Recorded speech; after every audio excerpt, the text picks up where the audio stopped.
शदीद सर्दी के बायस नौ मुंतखब अमरीकी सदर डोनाल्ड ट्रंप की तकरीब हल्फबरदारी खुले मैदान में मुनक्किद किए जाने का इम्कान मादूम हो गया। डोनाल्ड ट्रंप 20 वाशिंगटन डीसी में मुनक्कदा तकरीब दूसरी बार अमरीकी सदारत का हल्फ उठा रहे हैं। हल्फबरदारी की ये तकरीब पहले खुले मैदान में मुनक्किद की जानी थी, मगर बर्फबारी और बारिश के साथ शदीद ठंड के इम्कान ने तकरीब को इनडोर मुनक्किद करने पर मजबूर कर दिया। अमरीकी मीडिया के मुताबिक 20 जनवरी को खतरनाक हद तक सर्दी बढ़ने का इम्कान है।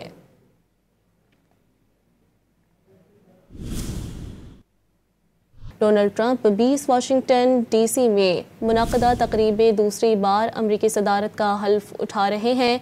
हल्फबरदारी की ये तकरीब पहले खुले मैदान में मुनक्किद की जानी थी, मगर बर्फबारी और बारिश के साथ शदीद ठंड के इम्कान ने तकरीब को इनडोर मुनक्किद करने पर मजबूर कर दिया। अमरीकी मीडिया के मुताबिक 20 जनवरी को खतरनाक हद तक सर्दी बढ़ने का इम्कान है।